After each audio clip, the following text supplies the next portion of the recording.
Chapter 4. Aaron rolled over and woke up to see Paul shaking him. "Get up, lazy bones. It's time to go to work." Slowly but surely, Aaron was able to get enough energy to sit up on his bed. What time is it?" he asked. "It's 7 a.m. Time to start the day," Paul replied. Aaron threw the blankets off of him and crawled down from his bunk. Paul was already dressed in his uniform and was brushing his teeth. You got up kind of early, didn't you?" Aaron asked his friend. "Yep. We have to be at the Iraqi police station at 8 a.m. this morning, so you need to step on it," Paul replied. Why do we have to be there so early?"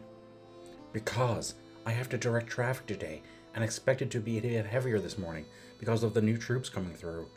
"That will figure," Aaron said jokingly. "I'll leave it up to you to mess up my much needed rest." Paul patted Aaron on the back and replied, "You know I wouldn't do it if I didn't care." Aaron smiled as he watched his friend walk away and continued to get dressed. The morning had gone by rather quickly, and Aaron and Paul sat on the concrete barrier and ate their lunch. "Sometimes 30 minutes for lunch doesn't just seem long enough," Aaron said. "Yeah, I know what you mean," Paul replied. "Especially when I have to stand in the middle of the street all day directing traffic. It kind of makes the feet feel a little tender." "Well, at least your feet will match your head," Aaron cajoled.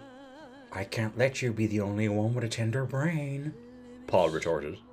After they finished eating, they returned to work.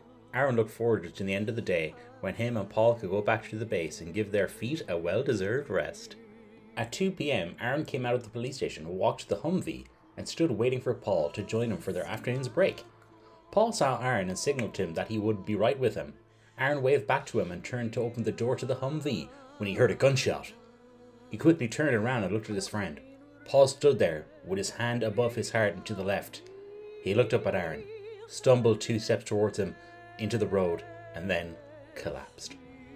"Paul!" Aaron shouted. Paul paid no heed to the 2 gunshots that were fired at him as he ran toward his injured friend.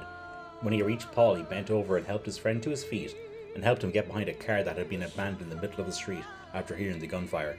He helped Paul prop his back against the car as he sat him on the ground, then lifted his M16 rifle from his shoulder and took aim in the direction the shots had come from. "I can't tell exactly where the shots came from," Aaron told Paul as he looked around frantically. "I'm going to shoot just over the building to scare the sniper. If I'm lucky, he'll shoot again, and I'll spot him." "Hurry up and shoot them," Paul demanded. Aaron took aim just above the building he suspected the shots were fired from. He waited a couple seconds that felt to Paul like hours. There was no return fire. The sniper had disappeared. Aaron turned his attention to his friend. Aaron," Paul stuttered. "Yeah, Paul, I'm here," he replied. "I'm not feeling so well right now." "Hang in there, Paul. The ambulance is on its way. You're going to be fine." Aaron gave all the encouraging words he could to give his friend, to make him feel assured, but he knew himself that Paul was hurt bad.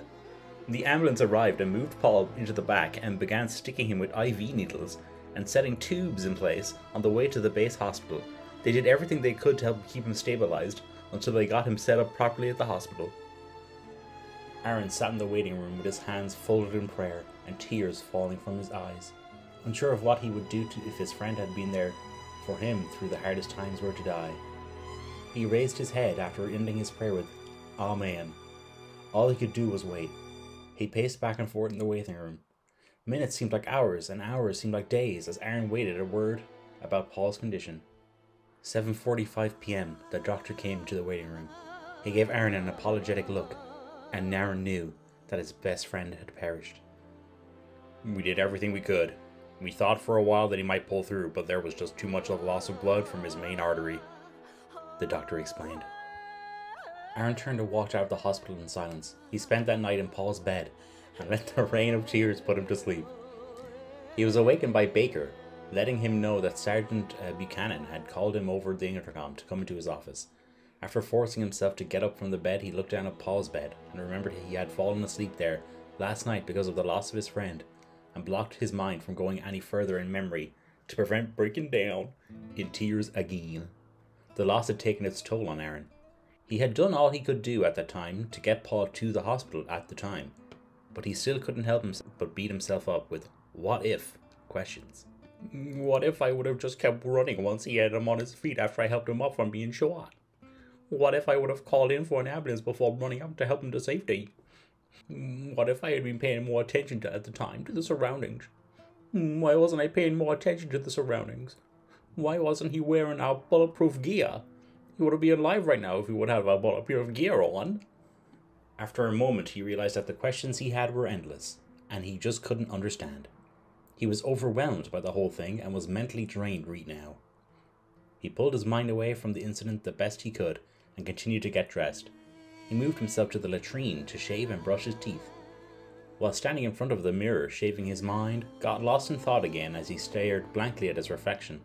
He didn't snap out of it until he realized he had cut his cheek from the pressure he had put against the blade. Aaron knocked on Staff Sergeant Buchanan's office door. "Enter!" Staff Sergeant Buchanan yelled. Opening the door, he moved quietly and steadily to Buchanan's desk and stood in silence as he waited to be addressed by the Staff Sergeant. "Aaron," Buchanan spoke, "please have a seat." As he sat down, he fought to keep himself from breaking down again because of all the thoughts racing through his mind. His eyes were an ocean of tears ready to flood his cheeks, but somehow he kept them back. "I'm sorry about the loss of Staff Sergeant Pabla," Buchanan spoke again. "I know you and him were very close, like brothers you might say. The loss is a great blow to the whole unit.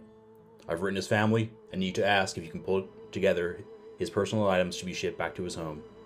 The Staff Sergeant paused for a moment. "Then I want you to take the next few days off so you can try and heal from the loss of your friend. I know how hard it is for you right now. I've been through this same type of thing myself before."